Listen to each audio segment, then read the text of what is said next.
What is going on, guys? It is Wrestlelamia here, back with some more news. Join us now as we look at this week's edition of Raw, as well as the wildest news stories and rumors you need to know, including John Cena's return date revealed, Seth Rollins addresses Becky Lynch retirement rumors, the full circle of Roman Reigns' attack on Seth Rollins, why WWE censored RAW, has a WWE star turned babyface, the identity behind the EMT that checked on Jey Uso, the identity of WWE's crowd plant, and much more. Be sure to subscribe and hit that notification bell for daily wrestling videos, and follow us on Facebook for exclusive lists. Also check out our new videos on Wrestlelamia XL.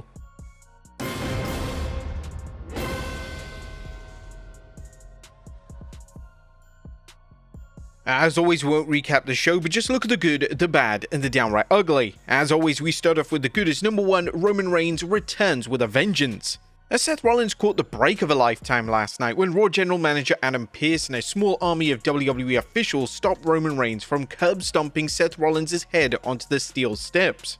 Nonetheless, Roman Reigns was utterly savage as he dragged Seth out of the ring and pummeled him from pillar to post. A clear reminder of how ruthless Roman can be. Reigns' later attack on CM Punk, who Roman's tribal counsel Paul Heyman was checking on, hinted that Roman isn't happy with Punk and that Paul Heyman could join Roman's hit list. We just love the look on Roman's face as he saw Paul Heyman in the clutches of CM Punk. Treachery is definitely coming. Number 2, the circle is complete. Raw featured some terrific throwbacks for longtime fans, including Roman Reigns returning to his roots by entering the ringside area through the fans, as he stopped doing this when he went on from his Shield teammates Dean Ambrose and Seth Rollins, carving out his own identity as a tribal chief. Last night, Roman closed the circle by revisiting his beginnings in an ironic quest to end his Shield brother Seth Rollins. Number 3, I'm the captain now. Oh wait, this is not video, you can't see me doing the fingers. Anyway, fans in the Big Apple got to see Cody Rhodes deliver a promo that was straight from the heart. Once again, Cody attacked John Cena's character, or in this case his lack of character, essentially calling Cena a hypocrite for preaching positivity and perseverance while taking shortcuts. While Cody isn't the type of babyface to call Cena the Rock's bottom, as Randy Orton did last Friday, his truth to power promos resonate with fans who respect his toughness and work ethic. Cody's promise that he'll be happy to be the man who denies Cena his dream of a 17th title reflected the laser-guided revenge Cody delivers when he's crossed. His parting shot that I'm the captain now was a perfect way to close a promo out, another reminder of how Cody effortlessly incorporates pop culture, in this case the meme-worthy quote from the film Captain Phillips, into his promo. Cody Rhodes is none too happy with John Cena's betrayal, and as we'll see next, the WWE Undisputed Champion is willing to give the devil his due. As number 4, Cody's callback. Cody's brutal promo on John Cena wasn't all venom, as Rhodes recognized Cena's greatness, at one point remarking, John Cena part-time is better than most people full-time. This was actually a throwback to Cena's 2017 promo on Roman Reigns, where Cena told Roman, I could do this part-time better than you could ever do it full-time. The WWE's continued use of continuity is another example of how the promotion rewards longtime fans. Number 5, who was the masked man? Now we've said it before and we'll say it again, fans love well-crafted surprises, and Chad Gable's quest to find a way to beat the WWE's luchadors continues to entice fans into coming back weekly. Last night's segment where a masked wrestler attacked Rey Mysterio led to the obvious conclusion that Gable was the man behind the mask. But as backstage interviewer Kathy Kelly discovered, there's more to the mystery than meets the eye. As Gable was being interviewed, the masked man was being escorted out. I think this could only mean one thing. Rey Fenix has finally made his debut in WWE. Of course, that's a joke. Number 6, Logan Paul vs AJ Styles has potential. How is WWE booking Logan Paul vs AJ Styles for WrestleMania 41? The universe has made many scenarios for Paul, but right now it appears that the Maverick may be throwing down with a phenomenal one. While Mania is still over a month away, this one has potential given both men's matching styles. Number 7, Judgment Day gets a shot in the arm. Last night's Raw gave the Judgment Day a much needed shot in the arm as the faction has been stuck in a rut for weeks. Raquel Rodriguez win over Bayley to land a Women's Intercontinental Championship match along with Dirty Dom's maneuvering to get Finn a title shot against Bron Breakker made Raw's top faction actually look good for a change. And in Dominic's mysterious meeting with Ludwig Kaiser, fans have to wonder whether Finn will be the next Judgment Day member to get the boot. And Io Sky is 5 feet of fury. Bianca Belair and Rhea Ripley tower over Women's World Champion Io Sky, but that doesn't mean she was going to get disrespected by the 2 top challengers to her title. Sky showed fire last night, a reminder that she's not to be trifled with. That was a good. What about the bad? Is number 1, Bayley lost in the shuffle. Now it's time for WWE to start pushing Bayley again, if for no other reason than to help her with her quest to elevate other WWE superstars. Wrestling's role model is eager to help other talent get over, but WWE needs to rein in her wishes to put others over, or she's gonna lose the prestige that comes with beating her in the ring. While Bayley hasn't sunk to Miz levels, she's kind of on her way. Number 2, New Day vs LWO. Well, the New Day is one of the WWE's hottest heel acts, but they're not going to be staying there if they're stuck on autoplay beating up the Latino World Order. It's incomprehensible to think that WWE doesn't have more opponents for both Woods and Kingston to feud with and use their nuclear level heat to build up big money matches. And a pathetic build for Jey vs Gunther. Now is WWE focusing too much on Cena vs Cody to book anything else? While WWE often does a good job with their main event programs, Jey Uso vs Gunther has quickly turned into a repetitive and boring cycle of Jey getting laid out by Gunther. Sadly, this isn't the only world title program suffering, as fans on SmackDown have seen Charlotte Flair attacking WWE Women's Champion Tiffany Stratton the exact same way. This isn't a good sign for these programs, and it is a slight cause for concern for WrestleMania. That was nothing downright ugly. Roman Reigns' return was awesome, be it a little bit predictable, but it was still exciting, and WWE really upped the ante even more for WrestleMania. What would you guys think of the red brand last night? Let us know in the comments down below. Now let's move on to the news.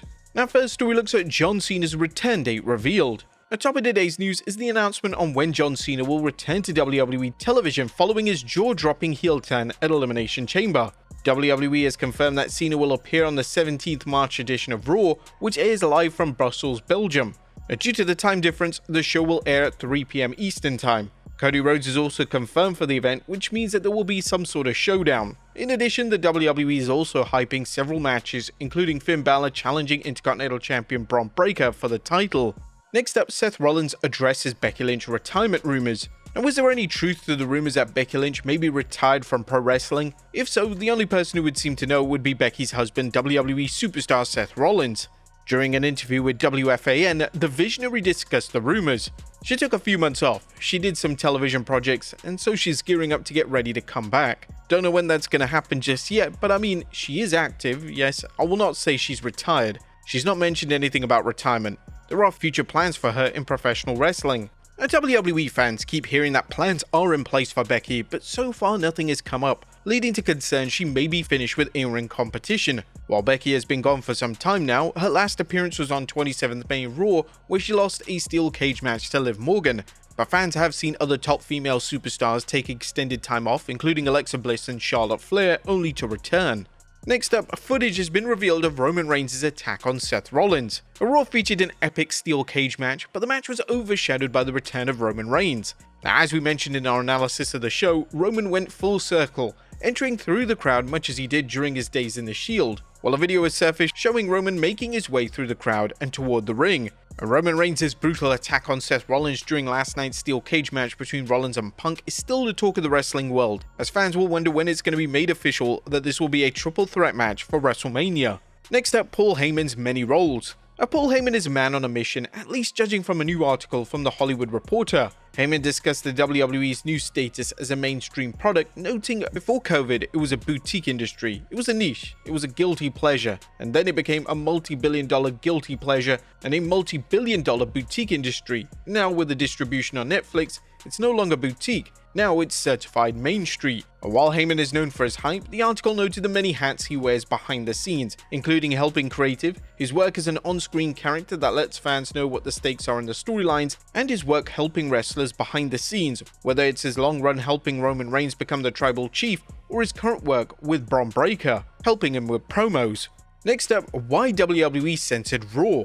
And Netflix's censoring of Raw continues to confuse fans, as seen last night on Raw when CM Punk apparently flipped off Seth Rollins during their cage bout. A sports key to wrestling tweeted about the spot saying, Seth showing Punk the way out, they blacked out when Punk showed something else in return. That something else was apparently Punk's middle finger. There seems to be no rhyme or reason to Netflix's censoring, as one minute they're censoring middle fingers, but they're not censoring out F-bombs such as Cody Rhodes' F-bomb at Elimination Chamber. Next up, AJ Styles turns babyface. And was AJ Styles officially a babyface? Well, fans are curious whether the Phenomenal One rescuing comedian Andrew Schultz from Logan Paul marks his official return to being a babyface. What do you guys think? Was this designed to turn Styles babyface, or do you think he was already a babyface? Next up, who was the EMT that checked on Jey Uso? If you're wondering who the EMT was that checked on Jey Uso backstage after Gunther's latest attack, well, it turns out that it was indie wrestler Vicky Venuto.